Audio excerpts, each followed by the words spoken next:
Bonjour, bienvenue chez Tim Talks Cooking. Moi c'est Tim et aujourd'hui je prépare des petits gâteaux cétogéniques au four à micro-ondes en 2 minutes. Mais si vous n'aimez pas les fours à micro-ondes, ne vous désespérez pas, vous pouvez les préparer également dans un four normal. Mais évidemment ça prend un peu plus longtemps. Ces petits gâteaux, je vais les préparer dans des tasses à café, comme ça. Ce sont les fameux mug cakes que l'on voit partout aujourd'hui. Je vais vous présenter 2 recettes avec des macros corrects, des macros que j'ai bien calculés et d'ailleurs, enfin, que j'ai vérifié 2-3 fois pour m'assurer que je ne me trompais pas. Ce que je vois dans les blogs très souvent, c'est soit de mauvais calculs, soit peut-être des exagérations, je ne sais pas, mais je check des fois, on fait les calculs des autres cuisiniers et je trouve quand même qu'ils ont peut-être besoin de prendre des leçons d'arithmétique. Aujourd'hui, je vais vous présenter 2 recettes. La première est un peu plus simple que l'autre, mais les 2 sont délicieux et très faciles à faire, vous allez voir. La première, c'est un gâteau cétogénique à la vanille fait à la farine de noix de coco, faible en calories, faible en glucides nets et avec les macros que vous allez voir à la fin. L'autre, avec plus d'ingrédients, mais quand même assez facile à préparer, vous allez voir, délicieux, la texture est surtout très bonne. Et c'est un petit gâteau au chocolat. Alors là, sur ce, passons à la recette. Comme pour toutes les recettes de gâteaux, on va d'abord mélanger les ingrédients secs. Ça commence avec 1 cuillère à soupe de farine de noix de coco, 1 demi-cuillère à thé de poudre à pâte, levure chimique si vous êtes en Europe. Après, de l'édulcorant. Là, c'est 2 cuillères à soupe d'érythritol, mais vous pouvez utiliser l'édulcorant de votre choix, évidemment. Et on va les mélanger un peu avec mon fouet, je crois que ça va le plus vite. Voilà. Et là, on va ajouter les autres ingrédients. D'abord, un œuf battu. Bon, je vais le battre un peu avant de le mettre dedans. Voilà, comme ça. Vous savez que je ne gaspille rien, alors voilà.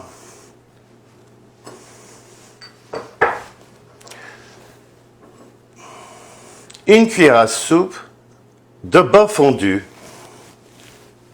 Et là aussi.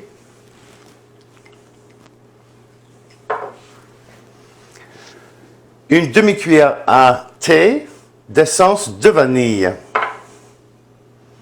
Et 1 cuillère à thé d'eau.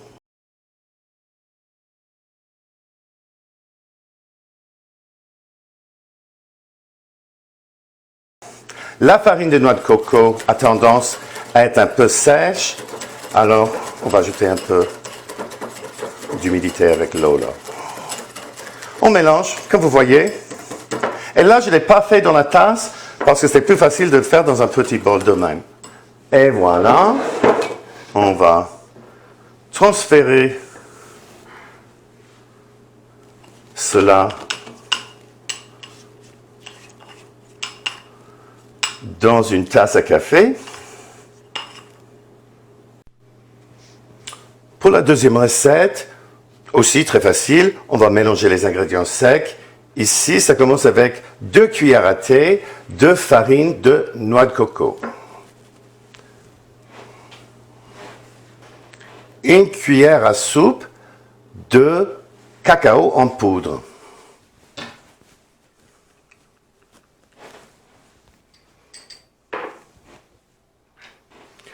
Une demi-cuillère à thé de café en poudre.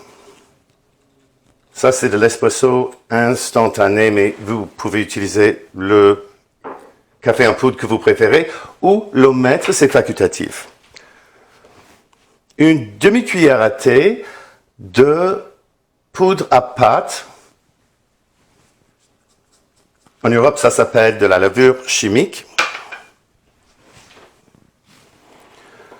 2 cuillères à soupe d'érythritol ou d'autres édulcorants que vous préférez à votre goût. et une petite pincée de sel.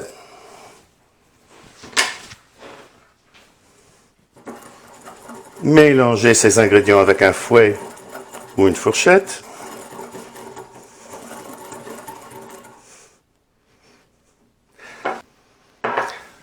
Après, ça commence avec un jaune d'œuf, une demi-cuillère à thé d'essence de vanille, une cuillère à thé d'eau et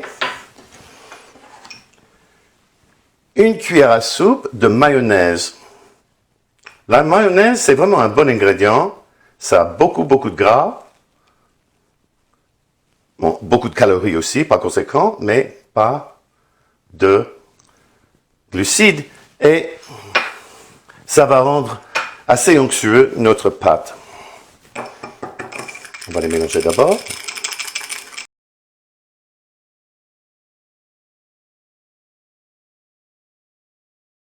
Puis on va l'incorporer aux autres ingrédients.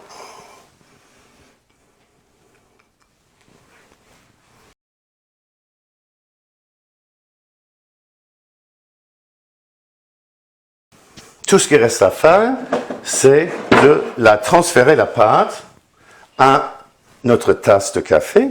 Ce n'est pas nécessaire de graisser la tasse. La pâte a suffisamment de gras pour que ça ne collera pas.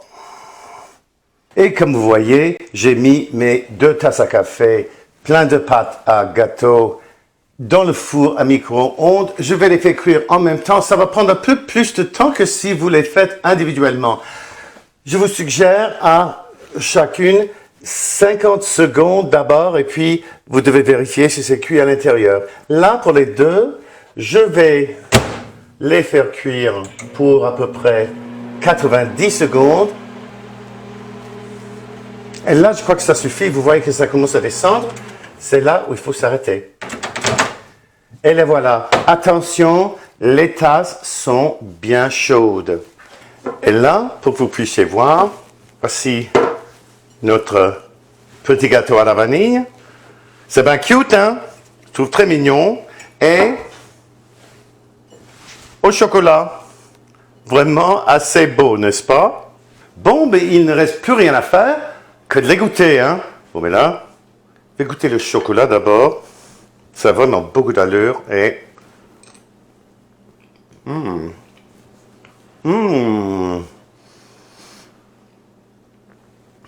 Vraiment délicieux. Ce n'est pas sec du tout. Même, au contraire, c'est onctueux. Moelleux. Très bon. Ah oui, tout à fait.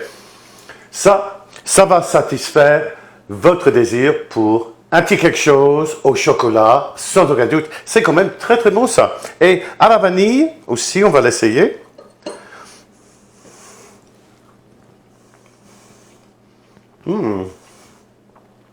Là aussi très bon. Ça a quand même le goût de l'œuf là-dedans. Enfin, l'autre, pas tellement parce qu'il n'y a pas de blanc d'œuf. C'est de là d'où vient le goût de l'œuf. Là, c'est très bon, mais si vous n'aimez pas le goût d'œuf, c'est probablement pas pour vous. Bon, ben, écoutez, je vous ai promis les macros.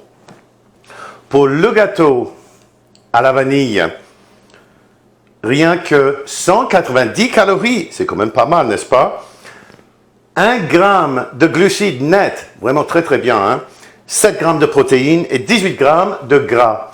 Pour le gâteau au chocolat, c'est un peu plus, 200 calories, 3 grammes de glucides nets, 7 grammes de protéines et 18 grammes de gras. J'espère que vous allez essayer ces recettes. J'espère aussi que vous allez liker cette vidéo, que vous allez la commenter, que vous la partagerez aussi chez Facebook et que vous allez vous abonner à ma chaîne. Cela aide ma chaîne à se développer et cela vous aide à retrouver mes vidéos. Merci d'être avec nous aujourd'hui chez Tim Talks Cooking. À la prochaine!